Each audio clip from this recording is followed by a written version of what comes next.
Are you interested in understanding GLP-1 medications like Ozempic, Wegovy, or Mounjaro?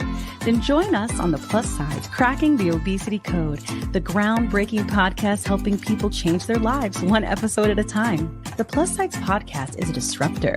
We're breaking down barriers, smashing stereotypes, and sharing inspiring stories that'll leave you feeling informed and empowered. Join us every week to learn from doctors who are specialists around GLP-1 medications like Ozempic, Wegovy, or Mounjaro.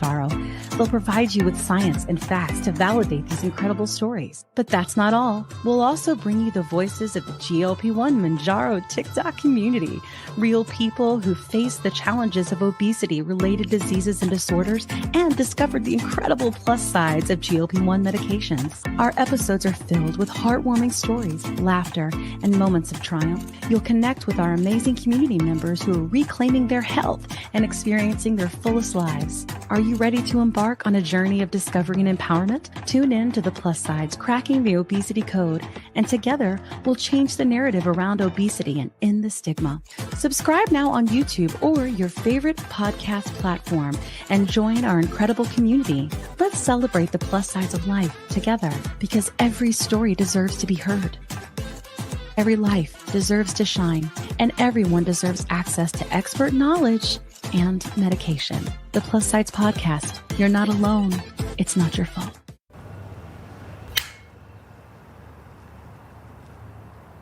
"20 seconds a week to lose 20% of your weight in a year with diet and exercise." That's the power of GLP-1s through Ro. Ro helps find the medication that's right for you, based on cost, availability, and your weight loss goals. Losing weight with GLP-1s is possible through Ro. Welcome to the Plus Sides Podcast. Such a mood. This is like slow jams. It's like podcast, love songs. That's right. In the nighttime. The Sides Podcast. This is us. If you're new here, what are you doing? What are you new for? We've been here a minute. We're in season 3. Yeah. Okay. Actually, this might be season 4. We got a lot of right. You can still come in and sit a spell. It's all right. Yeah, that's right. Come on in and sit a spell. Do you dig? I like it. That's what we're doing. Well, tonight, let's go through and just do our hosts. Everybody knows what we're doing. And because I'm trying to change out hosts so people can have from the community can have like more opportunities to come in and be a part of this movement. So if you are new here, my name is Kim. And this is Plus Size Podcast. And we are trying to get loud and change things. We are trying to shed light on something really, really a marginalized community or people who deal with obesity for various reasons, whether that be insulin resistance, PCOS, thyroid conditions, genetics, whatever it may be, or different kinds of diseases and disorders. And we talk a lot about how GLP-1 medications treat these different diseases and disorders. And it's because we want you to be able to advocate for your health, and we want you to not feel alone. It's a big deal. And we want you to help us change things. So I start with obesity. I have had it since I was 8. And I started this podcast a little over a year ago with Kat and Jernine, who's not with us tonight. And we have won an award since then. And we're in the top 2.5% of podcast on Apple Podcast. And we're in the top 100 regularly for medical podcasts on Apple Podcast. And so it's great because we're really trying to make a difference, and it is working. And if you are listening and you are engaging with this content in any way, you are now part of this movement. You do not have to be a creator and a GLP-1 evangelist like us to be a part of it. So that's a little bit about me. Kat, who are you? What you doing? How's it going? I'm Kat Carter. We have been doing this for a little while, haven't we? Yeah. It feels like it's a reunion because you've been on vacation. So yeah. I have used Mounjaro for about a year and a half. And now can I say it on this platform? I think I can. I say everything here. It's my platform. I do compound now because when it was approved, FDA approved for weight loss, then my insurance was like, gotcha, B. You don't qualify for this anymore. Yeah. So I do compound. Okay. Thanks, Fridays. Hey, listen, as long as you're getting your medicine, sick people need medicine, period. Yep. So, what about you, Brina? What you doing? Who are you? I'm Sabrina Ramos. I am on Mounjaro, 15 milligrams for a year now, and I am a type 2 diabetic and am thriving on this medication. I am down 76 pounds. That's amazing. Yes. Hallelujah. GLP-1 evangelist in the house. You can't see this, but I'm doing jazz hands. You're listening on the biggest platform we have. Jazz hands are happening. Okay, so enough of that nonsense. So now we're going to invite on our community guest. Our community guest will share their story about really their experience with any of those things that I just mentioned. And then we also have a medical guest on that will help validate those experiences with facts, science, and data so we can hashtag end the stigma, change the narrative, and squash all of this straight trash lies out there with what is actually true and real. Hallelujah. Hallelujah. Without further ado, Jay, welcome to the Plus Size Podcast. Hi, Jay. Hi. Hi, everyone. So happy to How be you here. doing? Oh, you're frozen a little bit. I am doing very well. Oh, there you are. We got you back. We froze for a minute. Okay, good. Good. You look great. Yeah, you look great. Like you look rosy. green. You're glowing, Jay. Are you Oh pregnant? my God, I love a good glow. Oh my God. I'm not pregnant, but I am on Mounjaro. It's my Mounjaro glow. It's your Mounjaro. Or are you wearing the Pharmacy Honey Halo glow? Which one? That's what I'm wearing. That's what I'm wearing. Definitely the TikTok shop. Mounjaro. Jay and I are big TikTok shop fans. So it helps fund the podcast, friends. We like it. Oh yeah, that Go Pure stuff is so fabulous for my I know. It's making awesome. my face like this now. So Yes. We need Go Pure to be a sponsor. Hallelujah, Go Pure. Yes. Anyway, great. So Jay, we're so glad to have you here. I'm so glad you could come. I will, Kat and I are interrupters. I'm not going to lie. So what we do is we go on mute and we allow you to take the floor and tell your story unfiltered, uncut. Because a lot of times in the beginning, when I started this, I was really, really tired of having, I'm sorry, but GMA and the news and all take our TikToks and hide our bellies and, all these different things and just really trivialize the experience that we're having, this life-changing experience, life-saving experience. And so I want to make sure that when people come on the show, they have the floor to do that. So I'm going to shut up now and allow you to please take the space. Okay. I go on mute now. Yes, mute. Well, thank you so much. Once again, I'm Jay, and I have to be honest. I have to do this my way, and my way means to start with a number. That number is 6,615 and 50. That's the cost for me to stay alive and healthy every month. $6,615.50. And it's because I collect stigmas and chronic illnesses like trading cards, basically. And it all really starts with my very first chronic illness. I guess the one I'd like to think of as my frenemy, and that's obesity. And you're like, why is obesity your frenemy? Obesity is nobody's friend. Look, if someone is there for you consistently since birth and you can count on them always being there, that's a friend. But man, is obesity a bee. Obesity is a bee.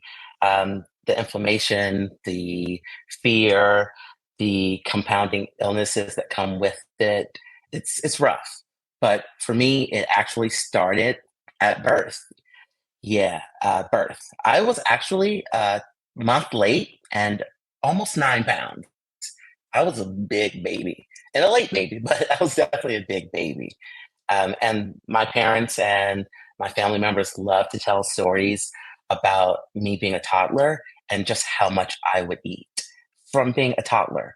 So I would basically have breakfast at home, and then my parents would take me to my grandmother, who was 5 minutes down the road. I would spend the day with her, but as soon as I got to her house, 30 minutes after breakfast, I would have a second breakfast, like I was some kind of a hobbit or something. But that's definitely not normal for kids to be able to put away 2 breakfasts and not feel physically ill, just putting it away, not having those hunger cues to say stop. So that was my life from as early as I've been told, you know, don't always remember the details, but um, and so I was just a voracious eater, overindulging for as long as I can remember. But obesity really hit me as something that made me stand out and made me different when I was about 8 years old. Um, every child that's dealt with obesity, every little boy at least, can tell you this time when they realized that they had to move up to husky sizes. Yeah, husky sizes, that lovely story where I was in the dressing room with my parents and they were getting very upset with me because the clothes just weren't fitting. And they let me know that my body was unacceptable, that I was too large, that I was not good enough, And, kids are mean and they say things, but, duck off water off the back of a duck, right? It just rolls off of you. But when someone you care about says it, it changes things. That was really the first time I was made to actually feel shame about my body. And I got to be honest with you, I've never recovered from that. From that moment on, there's never been a moment where I'm like, I'm comfortable in this body. There's never been a moment where I'm like, I'm okay with my body. Because in that moment, I was told something was wrong. And I believe that to this day. But, that was 8 years old. And then the next fun thing with obesity for me definitely was fourth grade. So I don't know if I made this clear or not, but I'm from rural Mississippi, small town. And in the 80s and 90s, there were some rough things that they did in schools. And one of the roughest was they measured your height and weight in front of the entire class every year. If you're in a larger body and being measured in front of the class, that's something you don't forget. I remember in fourth grade, I got on the scale. They had the little pad. My height wasn't anything special, but that weight number, I was 90 pounds. And that was about 20 to 25 pounds heavier than almost everybody in the class. My only saving grace was I was not the heaviest person in class. And that's a really kind of messed up thing to be happy about, is to not be the fattest kid. But I was like the third fattest kid. And I was like, okay, I did it. But then I was like, this was really embarrassing to have to hear that number out loud because I didn't feel different, but it was just a reminder. Yeah, you're bigger and you're definitely different. And, feeling different was just constant for me for multiple reasons. But ultimately, I became a teenager in the age of the dawn of internet. And me and my friend Obesity, we came along for the ride. And what we discovered on the internet were some unhealthy ways to lose weight. Yeah. Some ways that just cannot be discouraged enough. Things like severe calorie restrictions, things that involve binging and purging and just all the terrible things, right? And I know that's probably not just my story, but it's something different when you start dibbling and dabbling in that.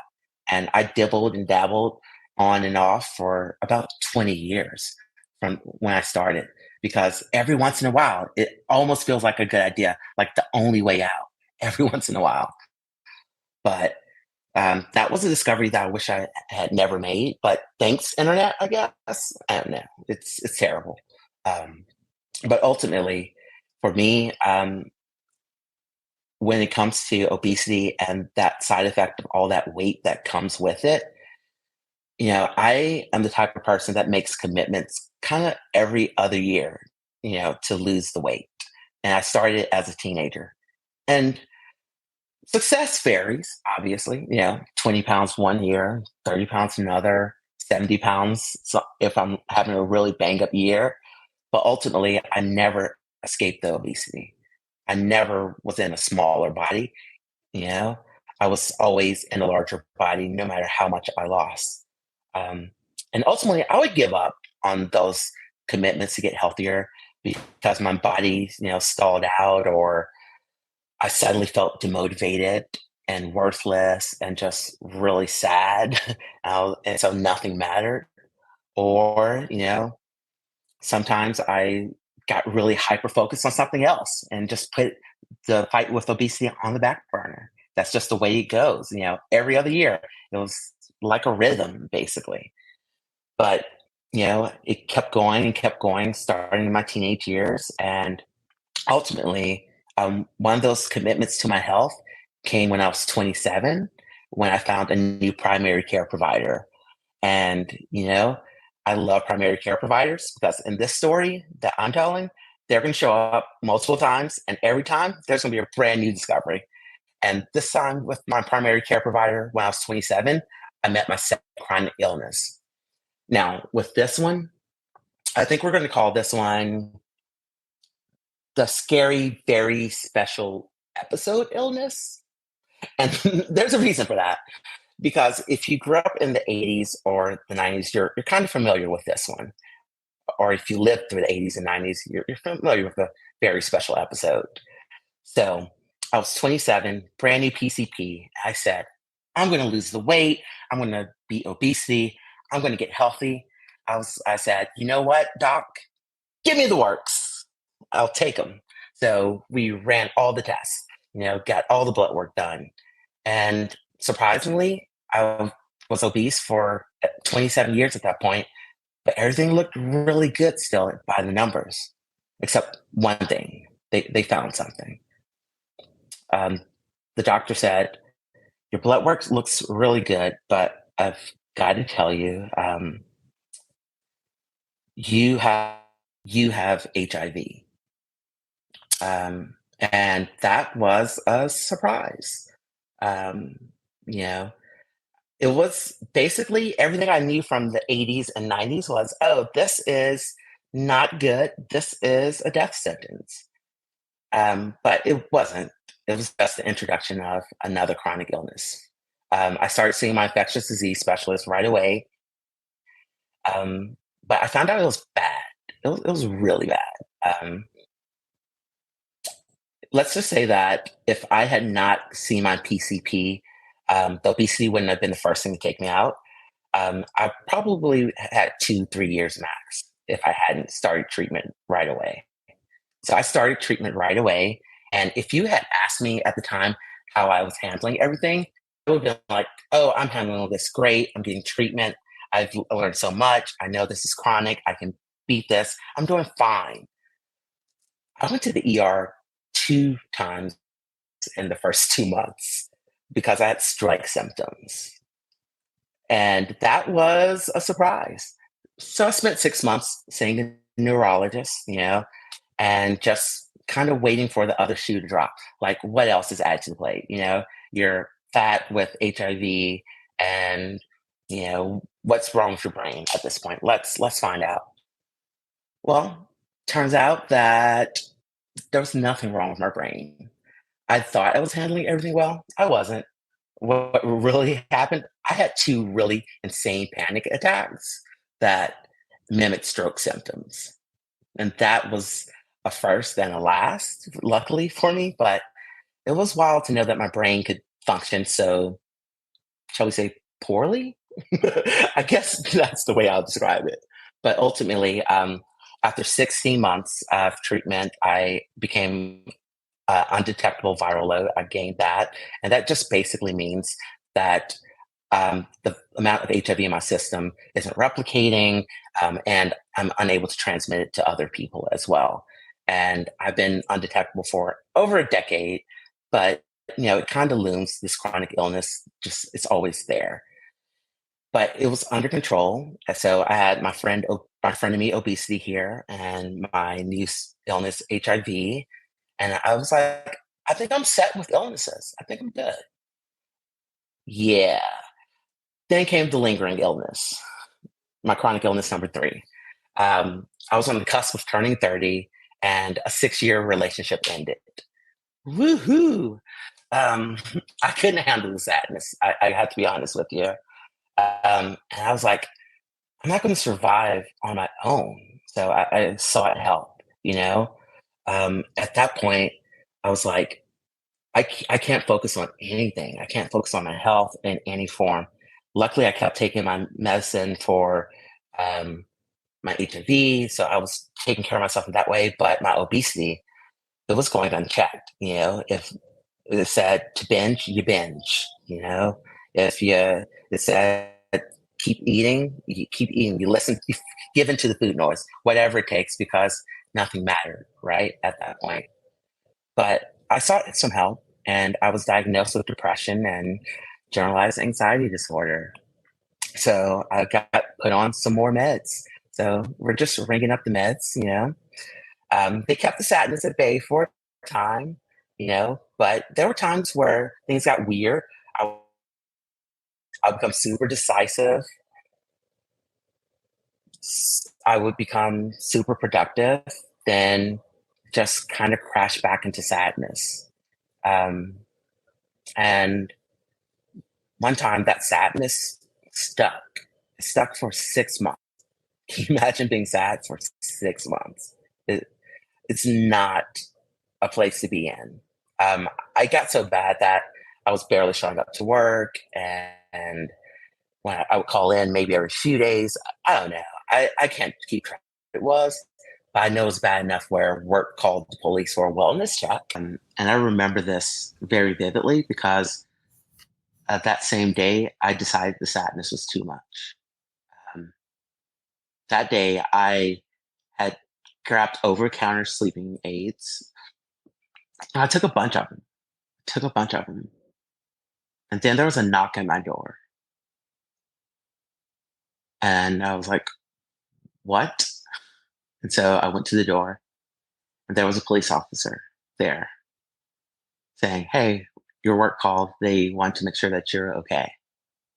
I looked at this officer, thought about the fact that I needed help very badly.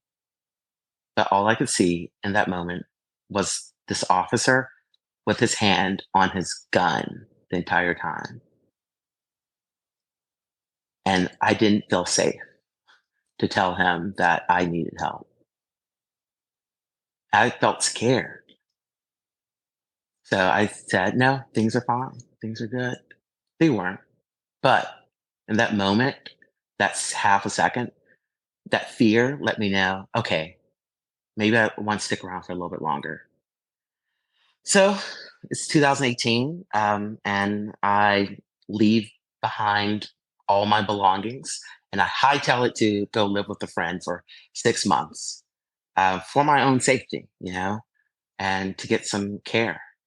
And, you know, I finally start to get some help, some more help. And after 4 years of treatment at this point for mental illness, I get a different diagnosis. It's closer to what's going on and what it should have been, but it's still not quite right. And then I finally see someone else to treat this illness, and I get the right diagnosis. So 5 years in, I finally get the right diagnosis. I finally get the right meds. But the thing about medicine, any medicine, is that it may not be a magic pill. It takes time, right, to see it work.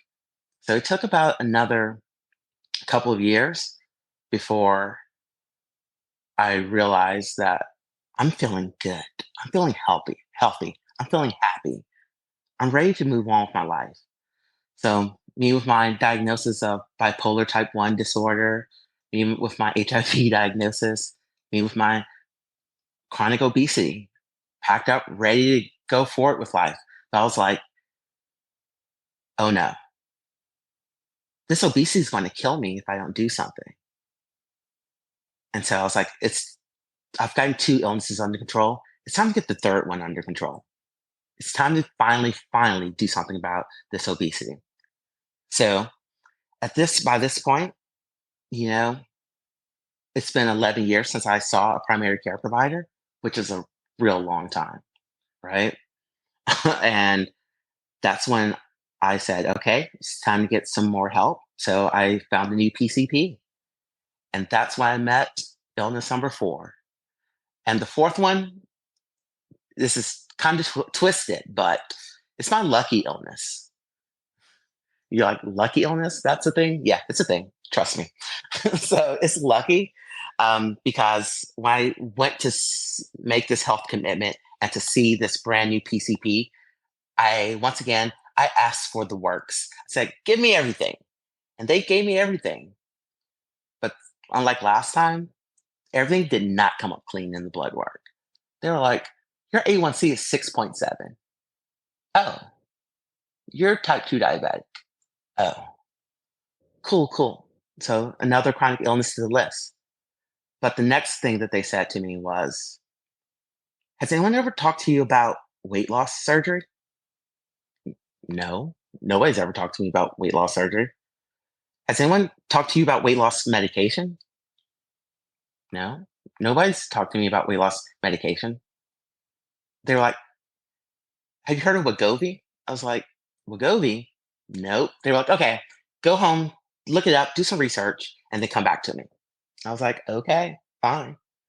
And so I went home immediately, and instead of Googling Wegovy, I did something very weird. I can't understand it. Maybe it was the ancestors speaking to me. Maybe it was my millennial luck. I don't know what it was, but I went to my insurance company's website first, and I typed in Wegovy. And they said, this isn't covered. Absolutely not.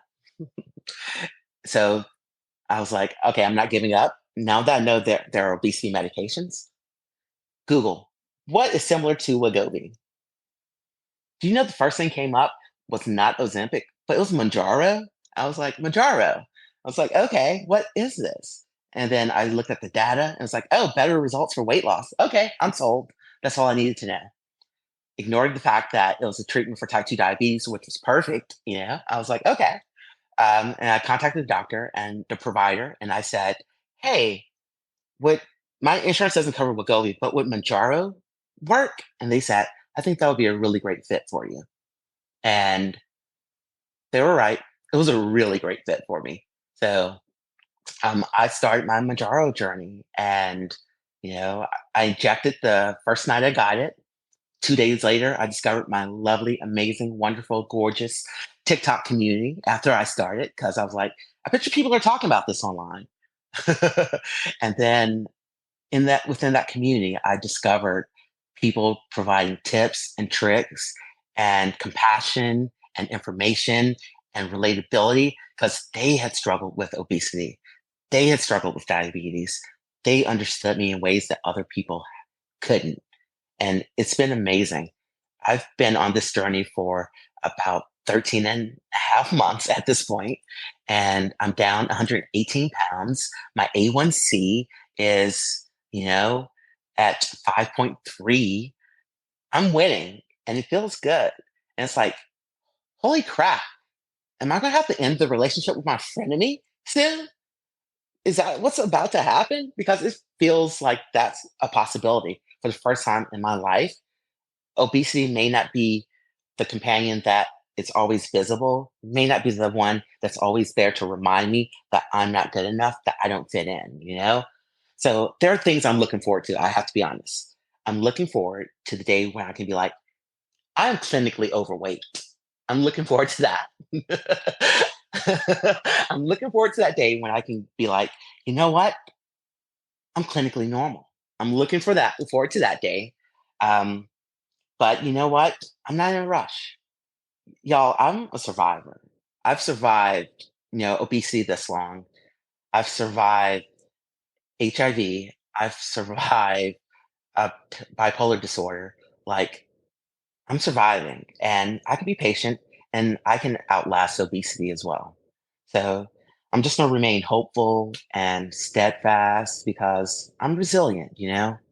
I I got this and I'm excited because for finally I'll, uh, I am confident that with this class of medication that I'm going to be able to say, I'm normal, I'm healthy, and no matter what my other chronic illnesses are, they're going to be in check, and my obesity is going to be in check, and I'm going to be normal, and I'm going to be healthy, and I can just finally focus on the future, and I can be me, and that just has me wildly excited and hopeful. So yeah, that's where I am today. That's awesome, Jay. I think God has big things planned for you. You know? Yeah.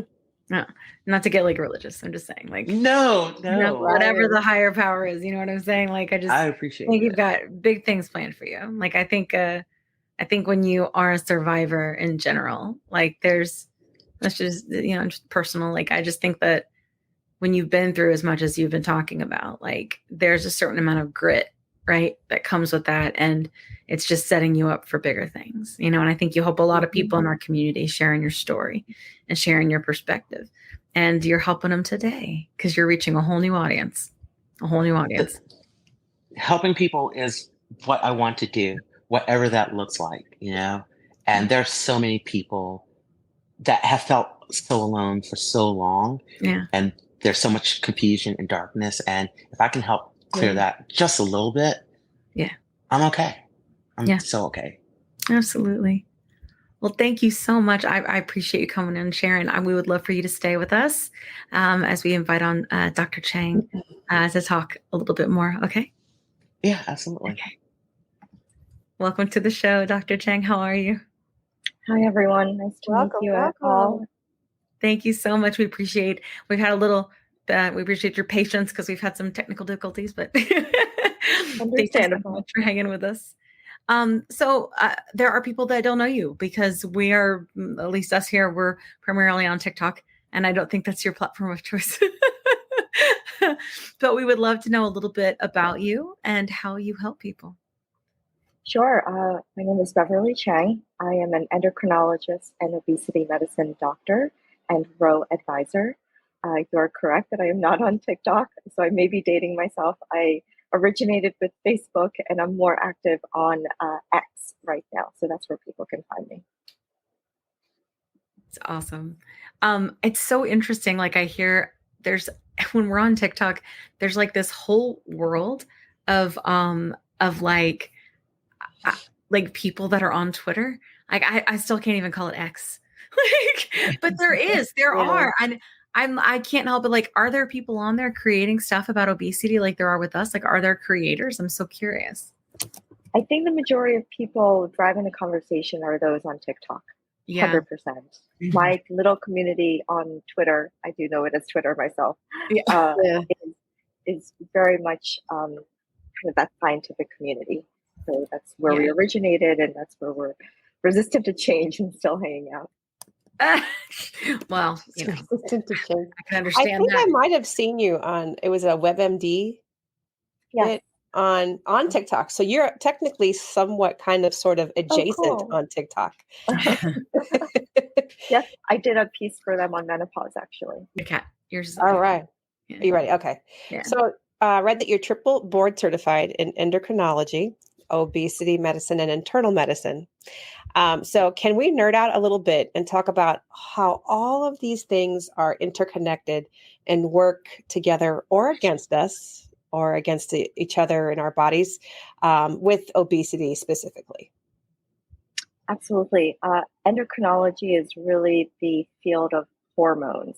So you're talking about thyroid hormone, estrogen, insulin, all of that. And obesity is such an intrinsic part of endocrinology because it's also all about hormones. I don't know how many times you've gone into your clinic and saw your doctor, and maybe you've said, I'm, eating healthy, I'm exercising, I'm doing all of the quote unquote right things, but it's not working, and there must be something wrong with my hormones. And I think in the past, a lot of people were faced with weight stigma and weight bias, and doctors would just say, no, you're just not eating right or not exercising enough. But now we really know the science so much better, and it is 100% your hormones.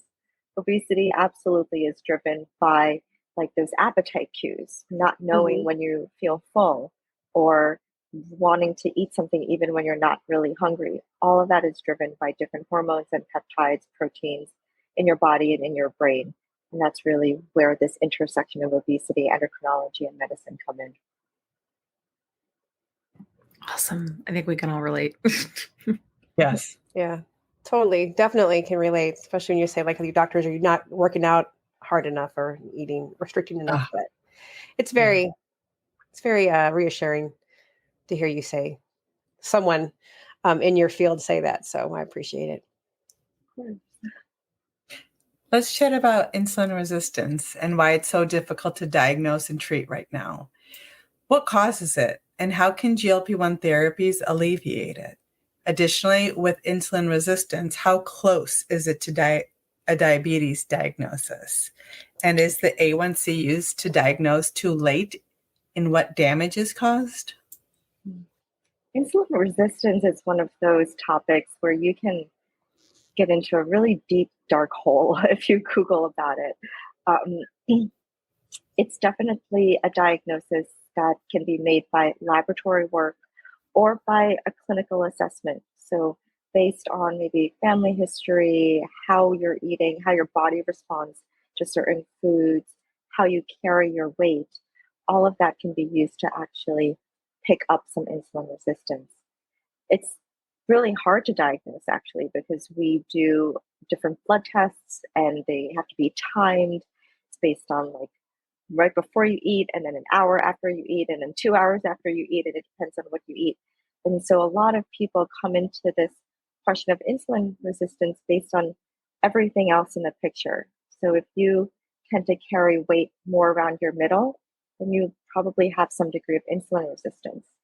If you actually tend towards a lot of carbohydrates and that's what you feel like your body needs as fuel, you may also have some degree of insulin resistance. And of course, if you have a family history of diabetes or the precursor to that, prediabetes, 100% you have the genetics of developing insulin resistance, because that too is that pre-stage of diabetes. And unfortunately, it can go hand in hand with so many things, like obesity, like polycystic ovarian syndrome, for example, is another condition that afflicts a lot of women who have irregular periods. So it can be pretty common. Can I piggyback off that question a little bit? How do GLP-1 medications treat insulin resistance? So it's kind of two ways. Number one, the GLP-1 itself causes weight loss. And we know that excess weight and that obesity and insulin resistance have this snowball effect. So then when you start treating insulin resistance, people can lose weight, and then vice versa. When you're losing weight, less fat tissue means that you have less insulin resistance too. So there's that, number one. And then number two, the GLP-1s help make that insulin more efficient. So the way I try to describe insulin resistance is if you were the CEO of a company and you had a bunch of employees, they were all named insulin, okay? And you just keep getting bigger and bigger. Your company keeps growing and growing, but your employees actually don't become as productive. In fact, they are less efficient. They get a little bit lazier, and you think that your bottom line is failing because maybe you're not growing big enough. So you hire more and more people. And then it just becomes this kind of bloated company with inefficient workers. And that's insulin resistance.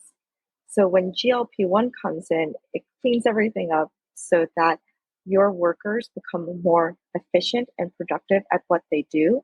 You need less of it. And so that insulin resistance decreases. That's how that works.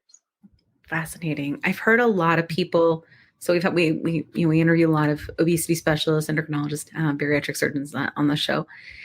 And one of our doctors said something that I thought was really profound. She said that I think it's either estimated or a study had said that only about 7% of people with obesity don't have insulin resistance. That if you've had it for a long time, and that we've heard this from several doctors actually, that if you've had obesity for a long time, you likely are insulin resistant. But many, many people that come into our lives and come on TikTok will say, my doctor tested me, and they're talking about their A1C. And they'll say, I'm not insulin resistant because my A1C is okay. So can you explain a little bit about why that might be a myth? Yeah, definitely the A1C is a lab number that can tell you 100% if you do have it, insulin resistance. So if the A1C is abnormal, if it's too high, then you have insulin resistance. If it's normal, that doesn't mean that you don't. It may mean that what it could mean is that A1C just missed it, and it's not a sensitive or accurate enough test to pick up that insulin resistance. So sometimes we'll do a fasting blood sugar level instead, and we'll actually measure the insulin level in your blood, and that can give us an idea of that insulin resistance. And then even if that's normal, that still doesn't completely rule out the chance that you have insulin resistance, because that's when you're not eating. You could have insulin resistance when you are eating something, but not when you're not eating something. And it could even depend on what you're eating. If you're just eating a plain salad with cucumbers, we may not capture that insulin resistance. But if we challenge your body with an ice cream or something higher sugar, then that may be when that insulin resistance manifests. So that's why I think people can get different stories when they talk to different people. When it comes to go ahead, Jay. Yeah, go ahead. Yeah, I was just curious. When it comes to insulin resistance, a lot of people don't know when to start advocating for themselves and just asking the questions of their medical providers. Hey, do I have insulin resistance? When should people start asking and advocating for themselves to question if they do have insulin resistance? Anytime, every time, anytime. Anytime, every time. Hallelujah. Yeah. I think if you'll know that you have the right doctor, the right provider, the right fit, when they are willing to answer those questions, or they are willing to say they don't know, or that they can direct you to someone who does know. I think that's a really important component of having that therapeutic relationship. And if you're not getting that from your provider right now, then you need to keep on dating and find someone else. Yes. Awesome. Yes. Yeah, so true. I think that one of the reasons that a lot of us end up with type 2 diabetes is because we don't know to ask, right? Or we think that you don't know what doctors, or that we think the doctors know everything, right? And the truth is, especially if it's like a general doctor, how can we expect them to know everything? Like obesity there's a reason we have obesity specialists and endocrinologists, and we have these specialists, right? There's a reason, and it's because it's very complex, So I wish there were more, I really do. Because I feel like my life would look very different if I had known about this and advocated early, I think, Jay, everybody on here, when they've shared their story, has alluded to the fact that where would I be now if I knew sooner, right? Where would I be now if I could have, actually taken these medications when they were available, sooner if I had known about them, because they've been around a long time, they really have. Sorry, Kat, go ahead. You sound like Oprah in many of her specials. Where have y'all been? Remember 20 years ago? So I would say before I ask my question, I think that we all should find endocrinologists if we can. I think what we've learned doing this work is that it's very important. It's very important. Add, don't subtract to your medical care team, right? But so, Dr. Tchang, did you hear about the Blue Cross Blue Shield sort of? Okay, so we're familiar. Okay, so recently Blue Cross Blue Shield dropped a bomb on the GLP-1 community. So they're making, in short, some of the things that they're making us do is making patients reapply for their prior authorizations, employ a weight reduction agency approved by Blue Cross Blue Shield, among many other things. And the thing that stands out in my mind is that we've learned from all the medical professionals that we speak with is that this therapy isn't temporary, and that maintenance dosing is encouraged. And I feel like this insurance process is looking for an endpoint to stop taking the therapy, whereas our medical field is telling us that it's therapeutic. We're looking at maintenance dosing. So what are your thoughts on the eternal battle with insurance? And do you think that maybe Pollyanna here, will they get it one day? Maybe. Oh my gosh, the insurance battle is so frustrating, and I feel that only as a doctor. I don't even feel it as a patient, so I cannot imagine how much more annoying and depressing it is when you are paying into this service that is supposed to help you stay healthy and prevent illness. But I think the hard line here is that they serve a different bottom line. They serve a financial bottom line. And while you and I and all of us here are on the same page that we should be pursuing and investing in the strategies that will keep us healthy and prevent us from getting sick, the insurance companies are looking at the cost of that and thinking, it's cheaper to just let the patient get sick and not treat him. And that's painful. So I really think that the healthcare system in the US especially is desperate for any kind of disruption to this. I think we really need to stop letting the insurance companies take hold of our health. Yeah, so it's almost diabolical sometimes. I think, it's disgusting. People need medicine. Disgusting. It is. I feel like not just medicine, but surgery.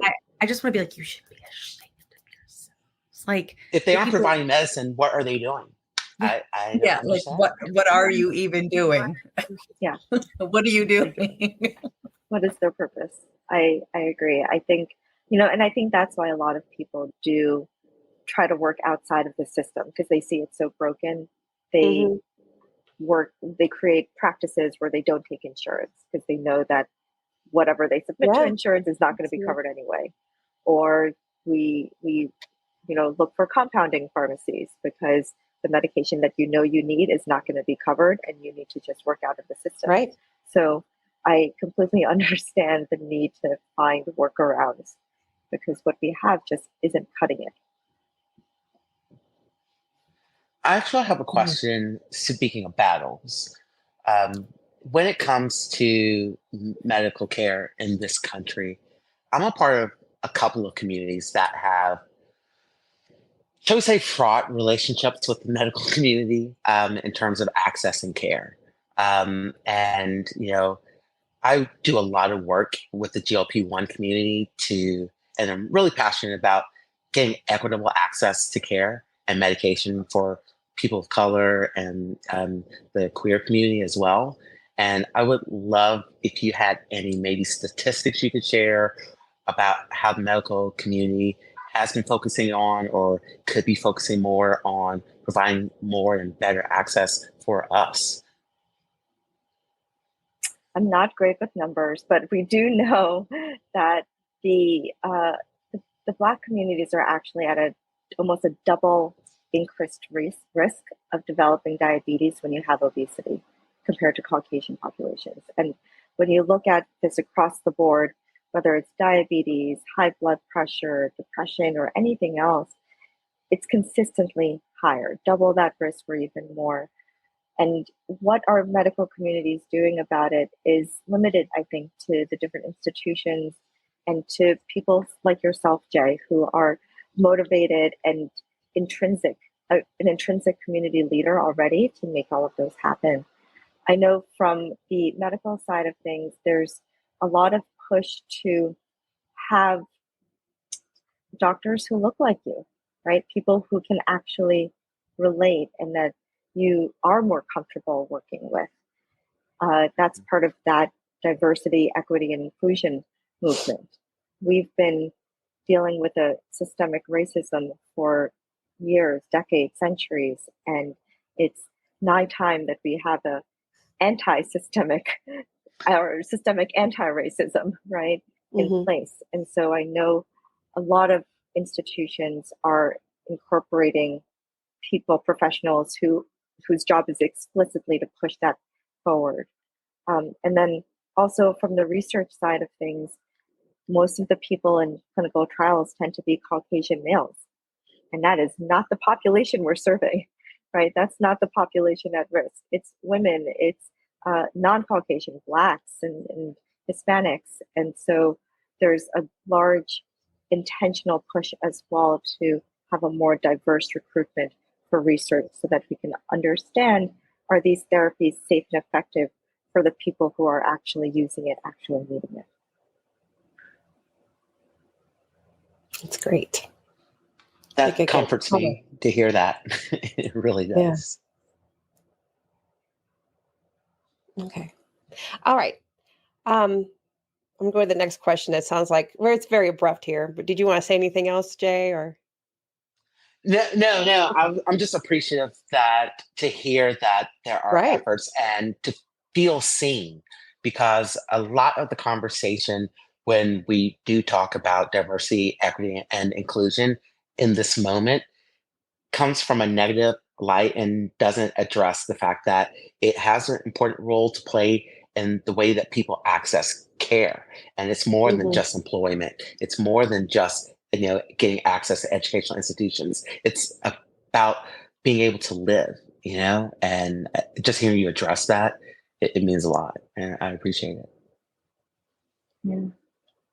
And I mean, I'm happy to expound on anything if you guys want. I don't know if you want this to be more conversational, or if you have your list of questions and you really want to get answers to all of the questions. We love. I want to be mindful of time too. So I wanted to, and I know we were forever about any of these things. Yeah. No, I mean, I'm happy to too. I want to respect your time, because I know, we had a little bit bumpy to start, because we always try to do a little early, because there's always technical difficulty. So if you have if you have the space to be able to have things more conversational, we would love that. Yeah. But yeah, the questions are definitely meant for us to talk about. That's for sure. Yeah. Yeah, because we like to nerd. We do. We're GLP nerds. I'll make this one really quick. We're all of a certain age, us women. Jay is pregnant over there, so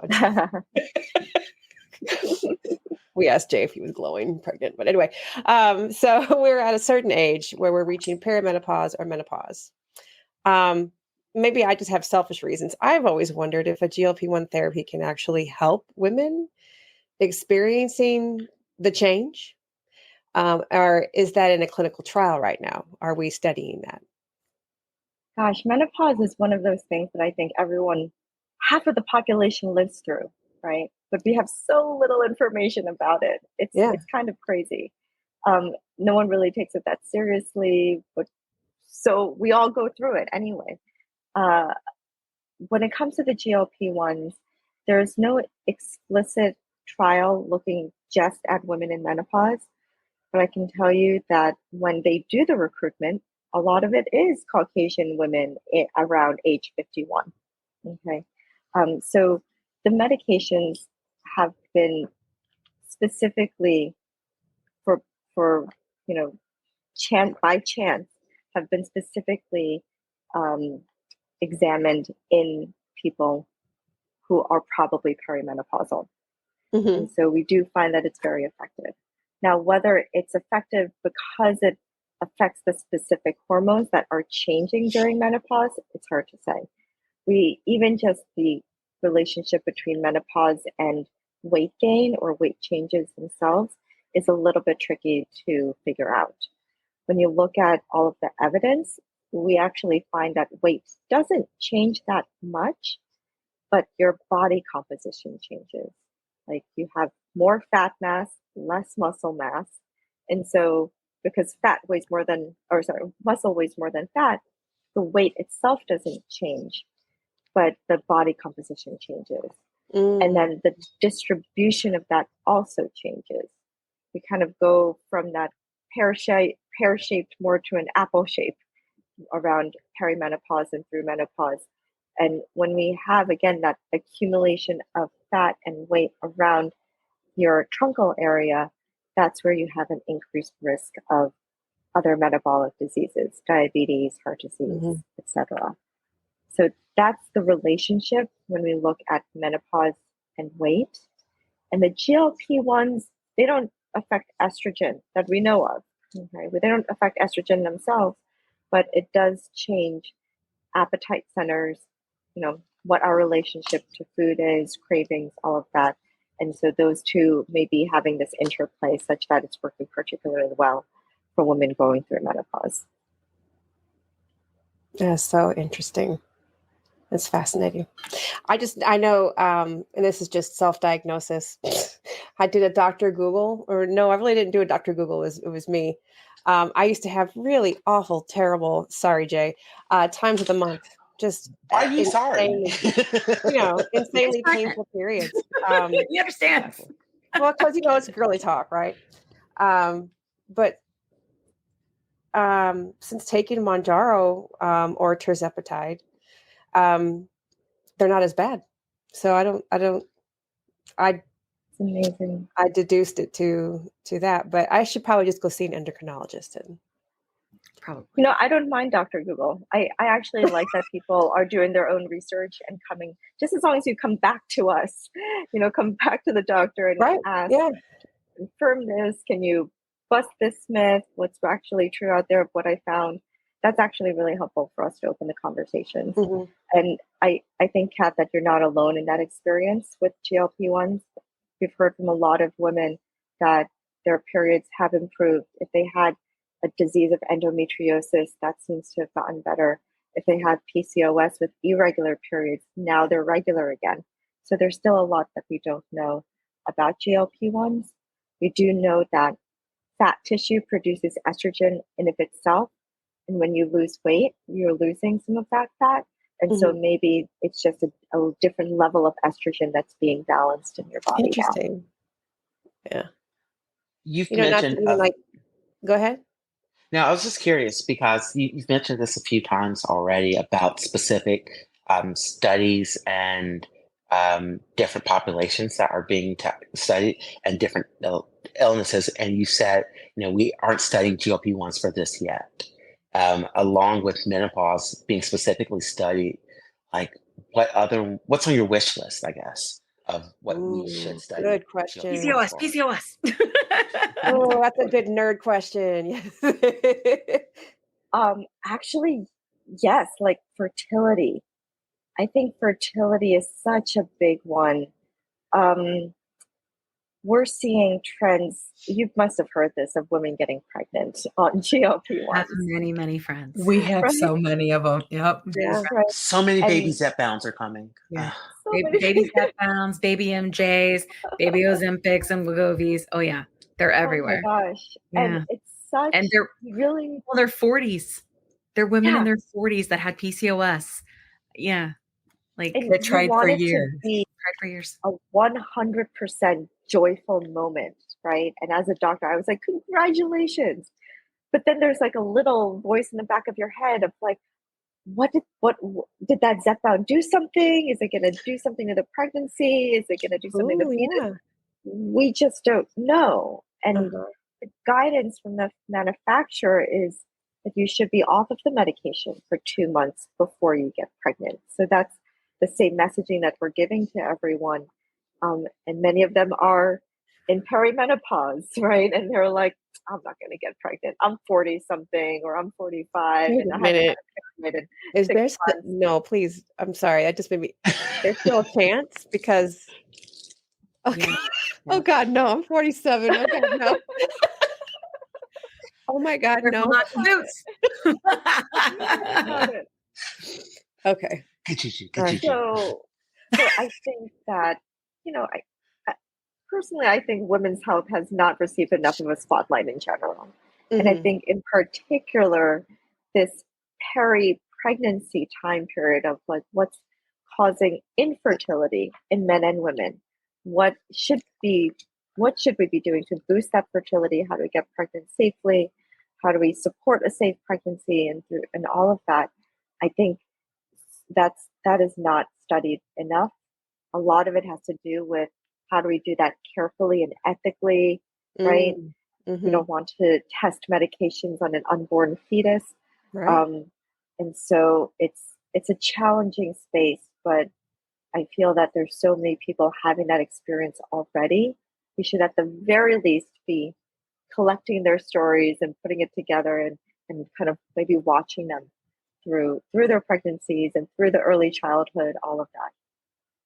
Yeah, absolutely. I mean, I think that, you know, all of this stuff is risk versus reward, right? Like, I don't know how much you know about me and my story. I struggled with infertility. I had 2 miscarriages before my son. My son was a complete surprise, and I was obviously very traumatized with the pregnancy because of before. I had something called a partial molar pregnancy. Like, it's just like very, very traumatic experiences.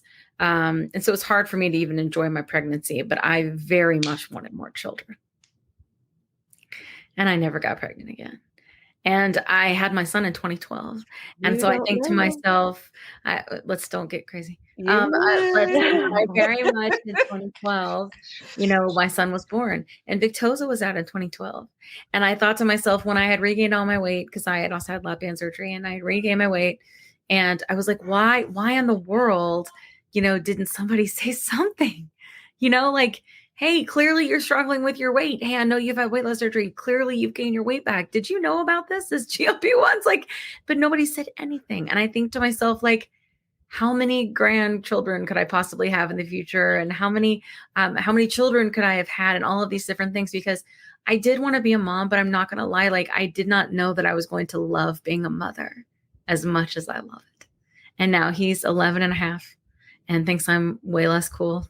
And so you become a different kind of mother as they grow. And I think that a lot of other mothers I see, and this is my perception, right, is that they have these children, and they, there's years between them, right? So it's like you have more time. And I'm very sad of that. I'm very sad about it. I wish I was, but I'm mad, and I'm mad too, because this was available, and somebody could have said something, but they didn't. They just told me to go lose weight. They just told me to figure it out, or they just quit talking about my weight completely because it was uncomfortable, because clearly I had regained, right? And but nobody did. And I want other women out there who hear this podcast, this episode, and all the other ones we talk about PCOS and fertility health things. I want them to get things checked, and to ask these questions, and to challenge their providers, especially even PCPs, because that could affect their family plans. And I do think everything happens for a reason. Like, I really do. Like, I would I have had the space and the capacity to create this podcast if I had had more children? Probably not. But I think that, I just want other people to have the shot, and I believe it or not, so many people are tired of struggling with infertility, and it's so painful. It's so painful mentally and physically, and the things it does to your body, that I feel like they would probably be in that study. If it meant that they could have a baby at the end of it, they would probably take that risk. That's the thing, is people with obesity, we've struggled a long time. And I think a lot of us are willing to take those jumps. We're willing to take that risk because, truthfully, we don't know, right? Like, someone made a video about that in our community the other day, and said, truthfully, we do have a lot of data, right, on these meds. We do. We know how they treat obesity. We know how they treat type 2 diabetes. But do we know what it's like for maintenance with them? Not really, right? We really don't have tons of data on that, but we're all jumping in, right? And it's because we're sick of being sick. We're sick, we're sick of it, and we just want to get better. And so if it means that we have 10 years or whatever it is, right, of being as healthy as we possibly can be, then most of us are like, bring it on. Right. So I feel like I also feel like there's a certain grit in people that have dealt with obesity, but also who deal with PCOS, right? Insulin resistance. Yeah. Like, I think, and I hope that Eli Lilly, if you're listening, I know you know about me, then I hope that you do that study. Actually, I will correct myself that I do think that they are, both Lilly and Novo, they have a pregnancy registry, so that if you do get pregnant, and if you feel comfortable reporting it to them, letting them know, so that they can kind of pull you in, collect some information, follow you. Most, large pharmaceutical companies will do this because this is the only way that they can capture that data. That's amazing. This is the first that I've heard of that. We need to make sure. You got to Yeah, find it. We'll make that a short and put it on TikTok. Yeah, we got to make sure Spread the people know word. that. Yeah, Yeah. spread the word. That's what we do. For sure. Sorry. I feel like I hijacked a little bit. Kat, you had another question. Go ahead. I have this question because it is like a burning question of mine. Because we're big nerds and we read all of the directions and all the boxes. And I wouldn't say it's a debate, but it's been posted on a lot of our TikToks and on IG is Eli Lilly advises that you avoid niacin while taking these drugs. My question is, how much is too much? I know my husband had to take niacin to reduce his blood pressure, for example, right? So you have to take a whole supplement. But we found that there is niacin naturally occurring in a lot of our foods. Specifically, there's niacin in our protein powders. And some of us have stopped consuming certain protein powders because of it. So I'm going to put you in the hot seat. The debate. How much niacin is too much niacin? I'll be very honest. She knows I don't treat my guests badly. It's a No. You're not. Okay, we're not the hot seat. Hot seat. You're right. We have to ask a lot of doctors. I'm happy to be in the hot seat. I will be very honest that I am not aware of an interaction between niacin and tirzepatide. So when I think, can I say that you sneaked me the questions beforehand and I took a peek? But when I looked at it, I quickly did my own research to see what was there any sort of niacin mentioned in the package insert, all the readings and all of that, and I didn't see anything. Food has definitely been a very dominant voice in my head. That's not the main focus anymore. Dieting, exercising, and adding GLP-1s through Roe is a game changer. I have such a sense of mental freedom since I started with Roe. Food no longer controls my thoughts. Family time used to revolve around food, and now it revolves around what we're going to go do together. Given that caution when you were giving Mounjaro or with the compounded tirzepatide? Good question. I was not given that caution at all. Okay. Sabrina, you could speak to that as well, right? Wasn't it posted on? Yep. It was come up, right? Yeah, it was just someone in our community who looked it up, like drugs.com, and then because they were paying out of pocket for tirzepatide. So everything that they were receiving, like taking in supplement wise, they were checking on drugs.com, and niacin was one of the things. And that was the interaction came back as a moderate interaction. Oh, interesting. So the only thing that I could presume as a potential interaction has to do with that low blood pressure, or like taking it for blood pressure. GLP-1s can open up your blood vessels. They call it vasodilation. So opening up your blood vessels means that reduces your blood pressure. So that can be helpful. It's been shown to open up the blood vessels in the heart, actually. And we think that that's one of the mechanisms by which it has been shown to protect us against heart attacks and strokes and all of these things. Opening up your blood vessels is also what niacin does, because niacin does that to lower blood pressure. Some people get like flushing as a side effect, heat rashes, flushing, maybe itchiness. So I presume that the potential interaction could be those two, where if you do both at the same time, your blood vessels might open up too much, and maybe you might get lightheaded or flushing or lower blood pressure. And I can see that may be something to watch out for. Practically speaking, if you're doing protein powders, taking your niacin medication, and taking the GLP-1, and you haven't had any of those side effects, I think you should be fine. But I'll put in the usual caveat here that you should talk to your doctor. Absolutely. And whatever I say does not constitute medical advice. Yeah. And it was just something I was very nerded, but I wanted to nerd out on, because I was like, Just for how? nerding out about packaging materials and the Yeah. labeling and medications. What Uh-huh. how, so in our community, there's one part of the packaging that everyone reads. Apparently, they read the potential side effects, and that's it. Um, when people read It's gonna potential list side everything. effects, Yeah. how should they approach potential side effects when they read a long list? If you're a suggestible person, then I wouldn't read that out at all.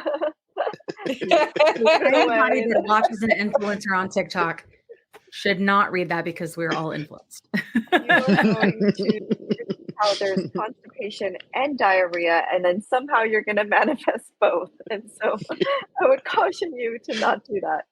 I mean, number one, when your doctor prescribes these medications, he or she should already be giving you some general idea of the most common side effects.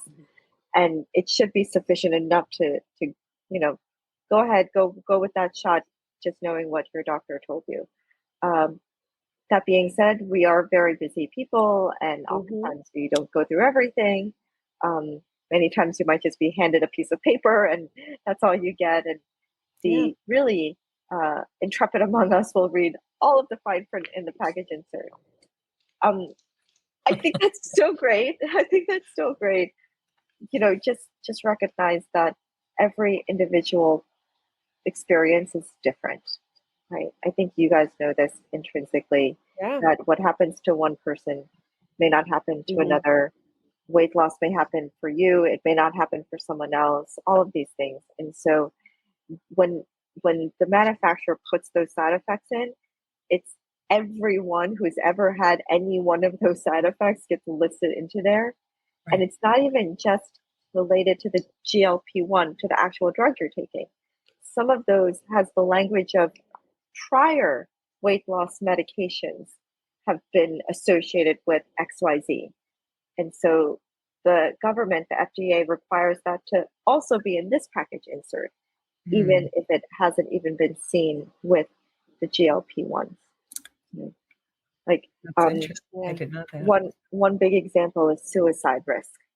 Okay, I want to be very mindful of this for you, Jay, because we recognize how these medications are life-changing for people, and that's both physically, mentally, socially, functionally, like across the board. And in the clinical trials, they didn't see any changes with regard to mental health, right? No increased risk of depression or anxiety, any of that. But if you really look at that package insert, there's going to be some fine line there or some fine print there about suicide risk. And that is only there because of older medications that may have been associated with that. And those medications obviously are not around anymore, but we still carry that chip on our shoulder. So we still have that in the package insert. And I have to say that,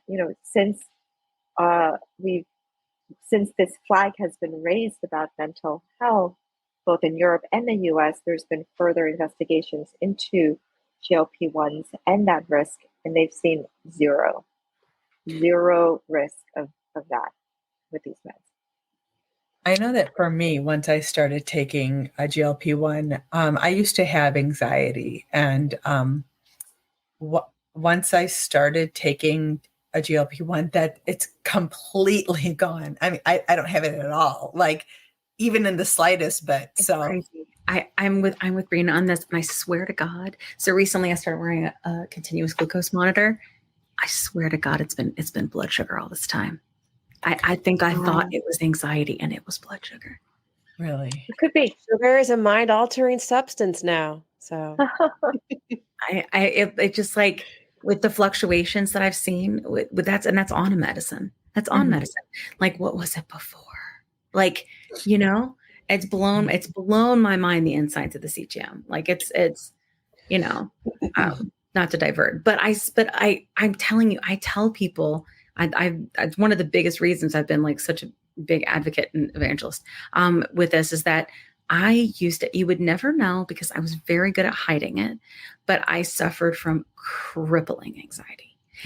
And the older I get and the bigger I got, the worse it got. Right. And that's what we talk about. I think the hormonal shift and everything. And then when I got to a certain dose of it, it turned off like a switch, just like the food noise. So many things turned off just that fast, blew my mind.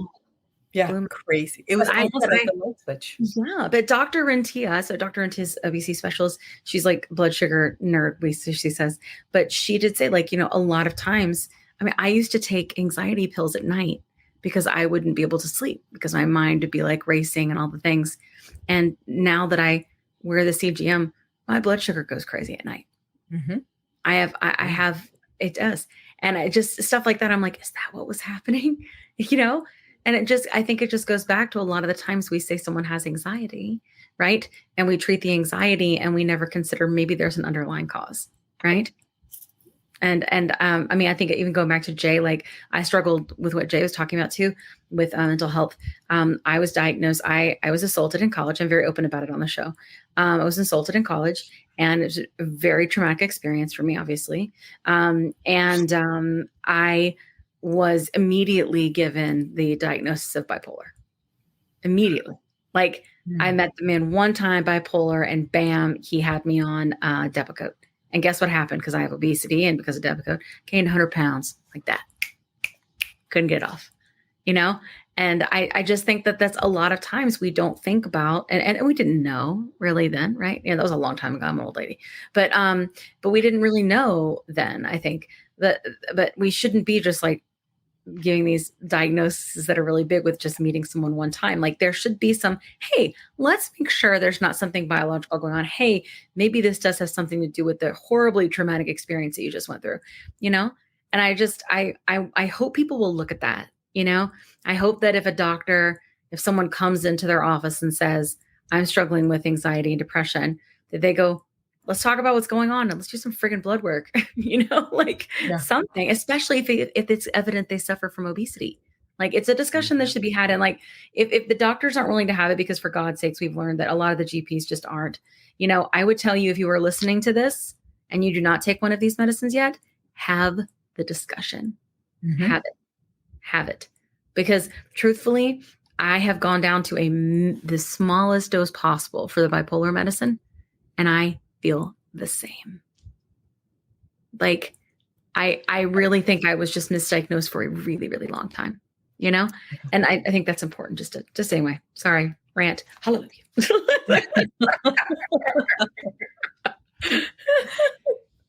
I actually had a dosage decrease since being on Mounjaro. So you had a decrease? Yeah. A decrease, Jay? Decrease. Yeah. I think all of your stories are getting at the crux of this of like, what is obesity exactly? Yeah, right? True. It's a medical disease. It's a diagnosis.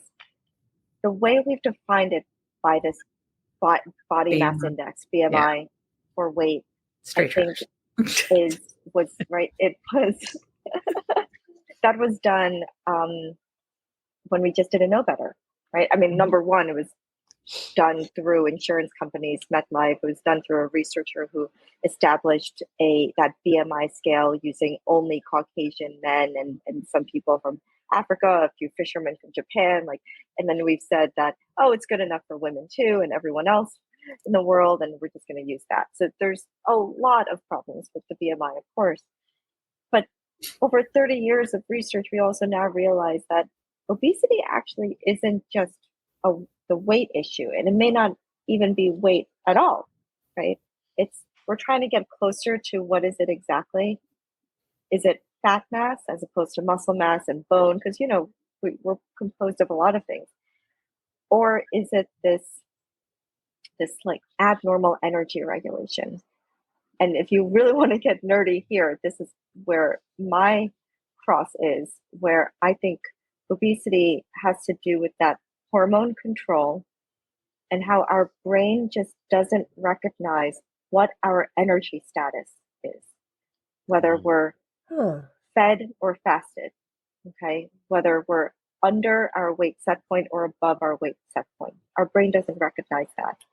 And so when you think of it from that perspective, Kim, when you're sleeping at night and your blood sugars are going nuts, your body is probably thinking, am I starving? When is my next meal? I'm hungry. Wait, I'm not hungry. Do I need energy? Do I not need energy? I'm trying to increase my blood sugar, but then it's dropping again. Like the organs in your body just don't know what your energy status is. And to your body, that would make me anxious too, of like not knowing when my next actual sustenance is going to be coming in. And there's no food noise to make me eat. Right? Exactly. And so all of that is connected, right? If you think about it from a very kind of animal Paleolithic type of brain, when your body just doesn't know whether you're hungry or full, whether you have energy stored or you don't, you're skinny or not, or whatever it is, then yeah, that's going to create so many downstream consequences. And, maybe weird food relationships where you're always trying to eat a little bit extra because your brain doesn't know when the next meal is. Or having this new kind of comforting relationship or codependent relationship with food, because yeah, that is what you need to survive. And your brain wants you to be super connected to that. And now that you have this medication that breaks all of that, that makes your body realize again where your energy status is, all of those downstream consequences fix themselves. Yeah, absolutely. And it's also been, and I talk a lot about the CGM. I'm super curious to hear what you think about that. But it's really helped me eat differently. And guess what? Now that I eat differently, like when I eat and what I eat, like with the care of the doctor, right? I started losing weight again because I started eating according to what my body was doing instead of like fasting because I thought that's what I was supposed to do, or eating 1,000 calories a day because that's what I'm supposed to do. I started literally seeing how my body was processing things. I eat a complex carb at night. Complex carb when you come from diet culture, no. I eat one before I go to bed, which stabilizes my blood sugar all night. If I don't, then I have severe drops. And that's precision nutrition. That's the field of precision nutrition. That all these diets you hear that's working for one person and not another, and everyone comes out with a new fad diet. The reason why there's so many new ones is because different things work for different people. Yeah, absolutely. Yeah. You said the phrase precision nutrition, and my ears are perked because that's new to me. And what is that all about? Yeah. So I think that the continuous glucose monitor is one step in that. There's studies showing that, so the continuous glucose monitor basics is a device you wear either on your belly or your arm. It has this tiny, tiny catheter, like this tube that sits right underneath your skin. And it's inserted there with a needle that just injects it and then pulls out. And it just sits there. And what it does is that it's measuring the blood sugar that's been translated into the surface of your skin. So it's not perfect, right? It's not actually in your blood vessel, but it's good enough to see trends. And so what I think Kim is talking about is, what kind of foods you're eating, how you're eating them, like how they're cooked, when you're eating them during the day, or even like in relation to other foods you just ate, or when you woke up, or what sort of physical activity, like all of that matters, and how that's affecting the sugar, okay, the glucose that device is reading out. And there are studies showing that for some people, it's better that they eat a cookie than a banana, because that cookie won't spike their blood sugar, but a banana will. And then vice versa for another person. And you would never know that unless you had a continuous glucose monitor. Whereas if you just talk to people, if you just talk to a doctor, they might say, oh, the fruit is probably better than a cookie. A nutritionist will say fruit is always going to be better than a cookie, so go for the banana. But actually, for some people, that cookie might actually be better. Yeah, the banana is a really good one for me, actually. And again, like diet culture tells me, don't eat that banana. There's nothing good with the banana. It's a filler. It's a carb. Like, No, it actually makes my body not panic. And then I can sleep and not have hypoglycemic events that I sleep through that could That's so interesting. unalive me. Or, oh, sorry, I'm on TikTok. Like, I mean, those are really dangerous things. And I think a lot of people don't even know, but I sleep through them. Why do I sleep through them? I sleep through them because I was taking anxiety medicine to knock me out at night. More drugs. So I that's would have like never known. Fascinating, right? So our Precision reactions nutrition is to an food. early field. So Yeah. it's important to get on it, but take everything with a grain of salt. Make sure you're talking to an expert about how to interpret all the data that's coming in as well. Absolutely. Yes. So It sounds like we're all like thumbprints, like our nutritional, like our reaction.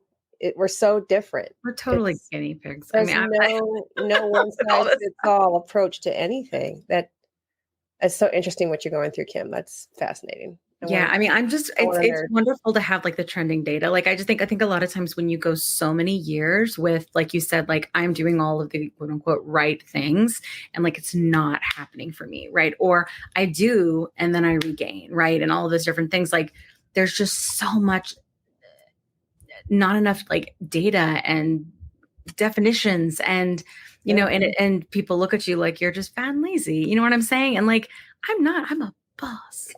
I'm telling you, like, there's no lazy in me, I honestly don't think anybody I know that has obesity is lazy. I think that's not even true at all, but it's a common misconception, and I love that. I totally agree. Like if you get, and that's something that I think is really important. If you decide to get the continuous glucose monitor, you don't know what's happening. You need a medical professional to interpret it. So even if you decide to get one over the counter, which is coming out, I think it's wonderful, but be involved in some sort of program or working closely like with your clinician, like I do, right. To understand what to do and what to eat and what to try, to find what works for you. And I wasn't doing it to try to lose weight. Right. I had already lost 100 pounds, but I had hit like some pretty big, long stalls, really long ones. And I thought, okay, well, maybe that's just my obesity. And, and this has just been such incredible insight. It's answers, right? It's data points. It's something to work off of to then tweak and see what works for your body. Like it's actual data. It's real, And, I think that like, it's important for people to know a lot of things, right? Like if you have really low lows, you probably want to use a finger prick and see how different it is, things like that. Cause I do have very low lows, like 40s. And so this has really helped me eat better so that I don't have them anymore and I can control them, as my medicine wears off, I get more and more, but like everybody's body is so different. And it does seem like, insulin resistance kind of almost displays a little bit different in different people, and it's very fascinating. I just think that, I think, like you said, it's very new. And I think, and probably, there's not a lot of experts, right? Because of that, but if it works, if you try it and it works and you're changing your food and you're seeing progress in your health and your numbers, then I think it's really good to have the insight, I really do. So that's me. Sabrina, you had a question that you wanted to I do. It's retatrutide, which I absolutely am obsessed with. The triple G in clinical trials. Could you help describe what the medication does and also talk about the trials and that it's increased the heart rate in some individuals? Should that be a concern for all? You are on the frontiers of obesity medicine. I'm very impressed. Retatrutide. We impressed a doctor. I'm just kidding. No. I think it's wonderful that people are so on top of what's coming out because it's really what we're excited about too. Retatrutide, triple G, quote unquote. That G is GLP-1, GIP, which is the other component in tirzepatide or Mounjaro, zepbound. And then a third G is glucagon. That's it. So glucagon is a different hormone that's produced by your pancreas. And it's actually playing a really important role in blood sugar management. That's where we historically know it for. Like when Kim gets a low blood sugar of 40, your glucagon is freaking out and increasing so that your body makes its own blood sugar to bring that blood sugar back up. That freak out is my scientific term for activation of your sympathetic nervous system. So when you look at your nervous system, there's parasympathetic and sympathetic. When you're going to bed, it's your parasympathetic just sort of relaxing you. Everything's kind of turning off. Sympathetic is when you are going out for a bike ride, or you're going to spin class and you're turning on all of those adrenaline hormones. That's your sympathetic. So when glucagon increases, part of that is that sympathetic activation, where you could get a little bit of a heart rate increase, but you also could get essentially fat burn. So when you have that sympathetic activation, you're also increasing fat metabolism, burning that. And so we do think that glucagon and this triple G has a way to increase your energy metabolism, energy burn, energy expenditure.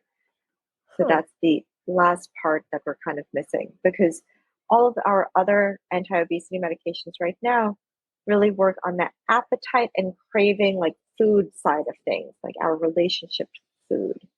But there's nothing out there that increases metabolism. This might. It's going to be very, very hard to prove, but we think maybe that's one of its mechanisms, that it's helping to burn more fat too, and it may very well be through that glucagon piece. Now, should people be concerned? I don't know. We don't know yet. We should wait for the trials to come out. Yeah. And of course, everyone is different. So there are a how lot you of react people to it out there that are getting, or what they think they're getting. I hear about this. Retatrutide. I hear about this. That's the whole compound thing. Let's just go. Let's ask this. Let's just go. Let's start talking, because here's the thing. Like, most of us are pro safe compound. I'm pretty sure all of us, actually, we are pro safe compound, right? But we've really, in the podcast specifically and with the doctors, dug into, we had an episode, but it was their first season, and now we're in season 3, where we talked about compound. But in the beginning, there was a lot of, we don't know, right, around it. And so people were really nervous, but obviously because of the shortage, right, it's intense. But there are people out there that think that they are taking retatrutide and they are being sold retatrutide. I bet you it's semaglutide or it's tirzepatide, and they're just being told that. I bet you. That being said, who knows? Like, good Lord, these GLP streets crazy. So, but yeah, so if we could talk a little bit about that, that would be really cool. Yeah, I think the compounding pharmacy question is challenging because it's less regulated, right? To your point, it's just less regulated. Pro safe compounding, 100%. The question is, what's safe, and how do we really know exactly what equals safe, or safe? We don't. Safe-ish. It's hard, right? Yeah, it's hard, and it gets back to your original point of just risk benefit, right? I would say that if you had no other option, which many people don't, right? Many people have done the lifestyle therapies and diet, nutrition. Maybe they've even tried other anti-obesity medications and they just weren't a good fit for them. Is their last resort compounding pharmacy versus not having obesity treatment at all? If I were in that scenario, I would go ahead and look for a safe compounding pharmacy and try my best to find that.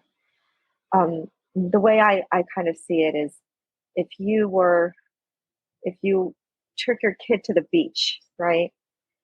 Are you going to put a fence around the ocean to make sure they don't go in because you want them to be 100% safe? Impossible. It's impossible.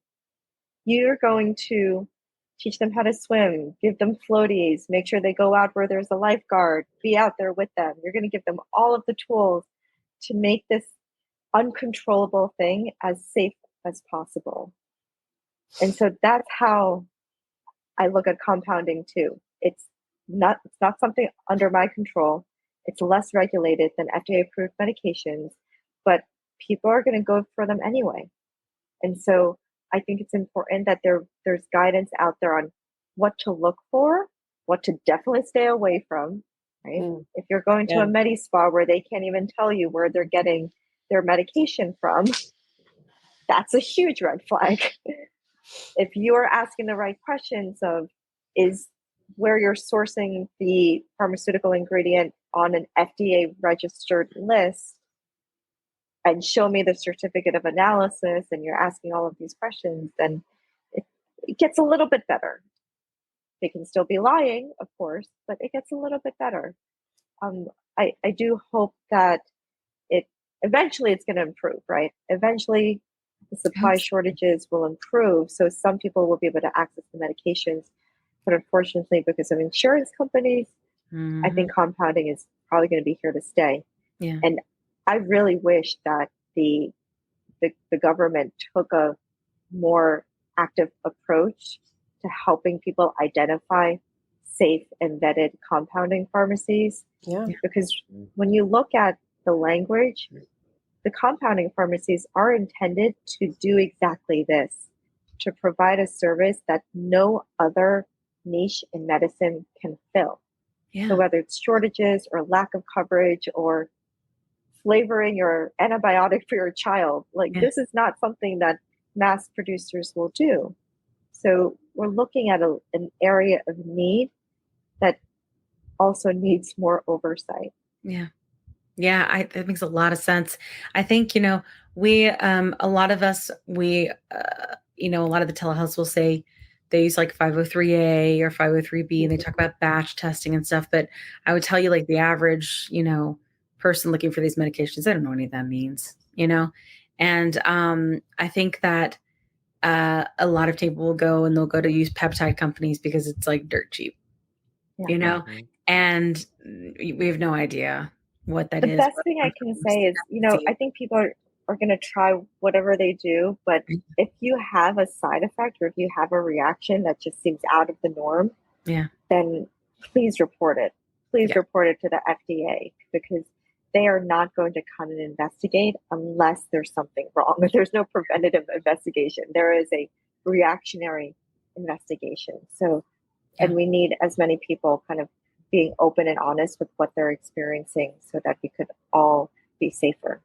Yeah, I think that's a really good tip. Everybody remember that. Kat, you too. Absolutely. Yeah. Yeah, because I think that's important, and I don't think enough people know to like take that step. And I think people are also probably worried about there's repercussions for themselves for doing that. The only thing I would ask about the compound piece is that what we sort of heard is that, like, I think Eli Lilly themselves sort of been like, listen, we're going to have shortages this whole year and probably well into 2026, right? They've been honest about it. Thank God somebody is. Because I'm really tired of this. We'll have it handled in a month crap from Novo. But at least they're being like, you know what, we fucked this up pretty bad. Okay, at least they're saying it, right? But I think that at the end of the day, there are still some people, because of insurance, right, they can't access medicines. And I am of the mind, if you watch any of my stuff, I'm kind of a loudmouth about it. These are not weight loss medications. I don't think these are weight loss medications. We have weight loss medications. These are medications to treat sick people, like obesity, chronic inflammatory disease, right? Like, it affects every organ in the body. It leads to, early death. It leads to heart attacks. It leads to strokes. It leads to all of these things.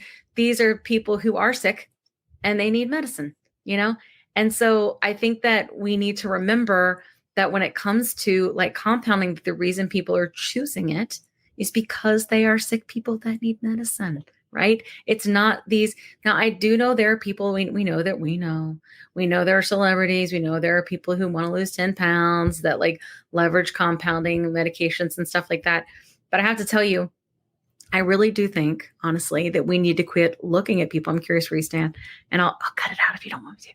But that we need to quit looking at people and deciding if they're worthy of care, because clearly these medications help with many health conditions, right? Still, many we're still learning from, right? We're still learning about with these studies and stuff. Mm-hmm. But I think that it's very easy to look at someone and go, there's no way they should require, any kind of guidance. And like, especially like when we come to like BMI. So when we had Dr. Lee on our episode, and she's like, I'm half Chinese and BMI is straight trash for my community. She's like, because it just doesn't take into account any of those things, So I really do think we need to quit looking at people and deciding if they should be on the medicine or not. And that is very, very common. Here's the thing. I'm guilty. When I first started taking these and I would see people that were giving themselves the injection that were then, well, here's the thing. First of all, they had lost the weight, right? They had lost the weight and they were on maintenance, and I just didn't understand, but even then, the more I sat with it and the more I started hearing stories of people like that were going through menopause, and there was just 20 pounds. And to them, being a small human, 20 pounds is a lot of weight. And that 20 pounds was affecting thyroid. That 20 pounds was affecting, arthritis in the knees and all these different things. And I just think that I still don't think they're weight loss medicines though, because those people were clearly struggling with some sort of dysfunction, right? Some sort of hormonal disorder, right? Which kind of goes back to what we're talking about with the menopause and stuff. What do you think when you see these things as an obesity specialist and endocrinologist of people that may look like they should not be leveraging these medications? I know it's a little controversial, and I'll cut it. I'll cut it if you don't want to say it. Don't cut it. Okay. Everyone should mind their own business. That's just it. Yeah. You never know, right? Whether you're on treatment for a disease or not is a private conversation, private discussion between you and your provider and anyone else that you welcome into that conversation. Yeah. But the majority of us are not in that conversation. So even when we look at celebrities, etc., talking about being on the Ozempic shot, I don't know. Maybe they do have prediabetes. Maybe they do have diabetes. Maybe they have, to your point, we know that the GLP-1s are treating a lot of other disorders. We just don't have that data for that just yet. Yeah. Maybe they do have a body dysmorphic disorder, and the GLP-1 is helping, or maybe it's helping with an eating disorder. Maybe it's worsening an eating disorder. We don't know. Right? We just don't know. And so, bottom line, everyone should just mind their own business. Yes, because it's about health. That's about health. But because people think it's weight loss, that's why they're doing it, right? They've always been like this, like Phenermine, like anytime it was weight loss, but they continue to look at these like they're just appetite suppression, right? They don't understand all of the different things they affect in the body, the things they do to the heart, the things to do with, which is what we try to talk about on the podcast, right? Like the cardiologist we had on the podcast talked about, literally it helps you process salt better, which helps your blood pressure. Like, can you look at someone that's thin and just make an assumption that they have good blood pressure? No, mind your business. Mind the business that pays you. Yeah. I love it. I love it. This was a lovely conversation. Thank you so much for coming and helping us learn. Exciting. And yes, it was really good stuff. And we're so thankful for you being a part of our movement. We really are. Thank you for having me. And thank you to all of you for sharing your stories and being such a voice for all of that too. Well, we're definitely trying. We used to listen in our community to the Eli Lilly earnings calls. I don't do it anymore. But one of the ones I listened to a few quarters ago, the guy, the Q&A is the best. I should just log in for that. Because they're all the stuff before is we made tons of money, Right. But at the end, the Q&A is good, right? And someone said to him, like, how are you going to get on more formularies?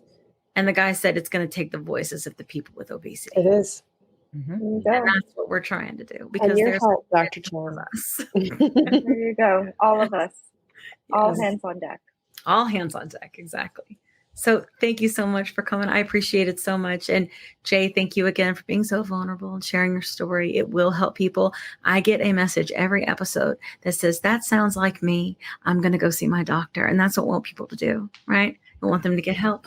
Yes, so thank you so much for more than just the disease of obesity, friend, right? More than that. Many disorders. Yes. So it's important and your voice matters. So thank you so much for coming and sharing your story. Okay. Thank you for having me. Absolutely. All right, everybody. We will see you next week, and hasta la pasta. Bye, everyone.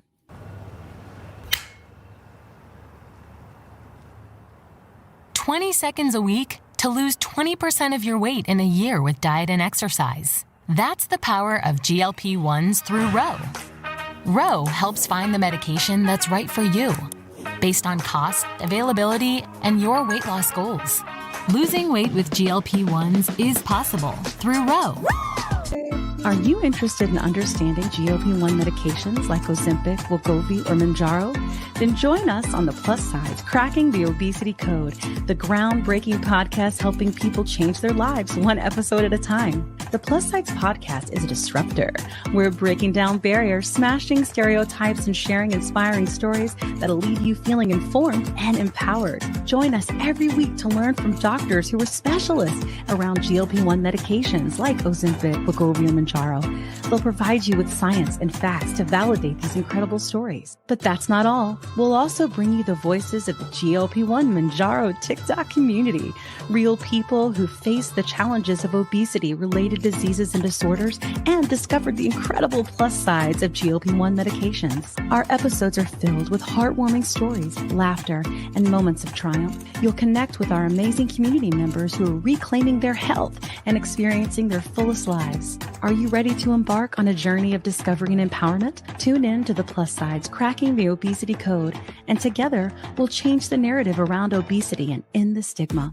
Subscribe now on YouTube or your favorite podcast platform and join our incredible community. Let's celebrate the plus sides of life together, because every story deserves to be heard.